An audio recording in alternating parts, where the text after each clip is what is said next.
एक बर्फीली रात की बात है जब सागर नाम का एक युवा यात्री एक लंबी सफर के बाद थका हुआ घर की ओर चला। उसका मन अपने अंतःकरण के शांति से भरा हुआ था, लेकिन एक गूंजती हुई अनजान आवाज ने उसे अपने विचारों से हटा दिया। वह अज्ञात स्रोत की ओर चला, जिसे वह जानने के लिए तैयार नहीं था। सागर ने रास्ते में एक छोटे से घर को देखा। उसे लगा कि इसे अपनी रात के लिए आराम के लिए इस्तेमाल किया जा सकता है। वह सोचता था कि वह अपनी यात्रा के दौरान कितना कुशल और साहसी है और एक छोटे से अनजान घर में अपनी रात बिताने की चुनौती स्वीकार करने का निर्णय लिया। जैसे ही वह घर के अंदर प्रवेश करता है, वह ध्वनि की गुप्त तार को सुनता है। उसे लगता है कि यह घर खाली है, लेकिन उसके ध्यान को वहां एक पुरानी और भूतिया अस्तित्व की ओर खींचता है। सागर ने उस गुप्त ध्वनि की ओर प्रेरित होकर आगे बढ़ते हुए एक कमरे में प्रवेश किया। वहां एक पुरानी कुर्सी और मेज अवस्थित थी, जो कि अनजानता की एक विशेष आभा को बोती थी।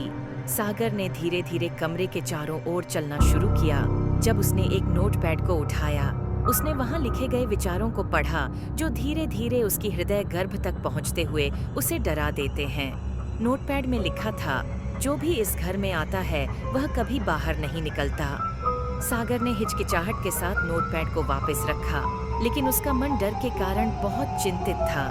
धीरे धीरे वह और कमरे के अंदर का भ्रमण करता है, जब उसका ध्यान एक और बड़े कमरे की ओर खींचा जाता है। जब वह उस कमरे की ओर बढ़ता है, तो वहां एक पुरानी और बड़ी आईना खड़ा है, जिसमें उसका दर्पण उसे अज्ञात और डरावना दिखता है।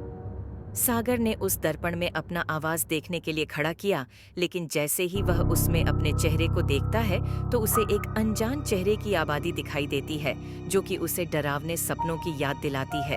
सागर को डर और उतार चढ़ाव के बीच जूझते हुए उसे वापसी के लिए उसी द्वार की ओर ले जाता है, जहां उसने बाहर जाने का निर्णय लिया। लेकिन जैसे ही वह बाहर निकलता है, तो वह देखता है कि घर का आंशिक हिस्सा ही नहीं है, बल्कि पूरा घर एक बड़ी और भयानक राज का हिस्सा है।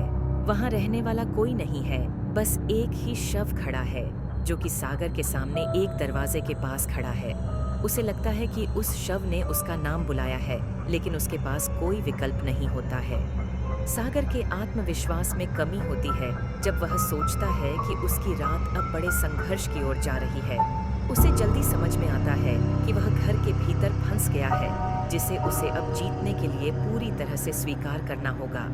उसे जानने के लिए कि क्या उसे इस भूतिया घर से निकलने के लिए क्या करना होगा, उसे घर के भीतर के रहस्य को हल करने के लिए अब उसे यहाँ अपनी रात बितानी होगी।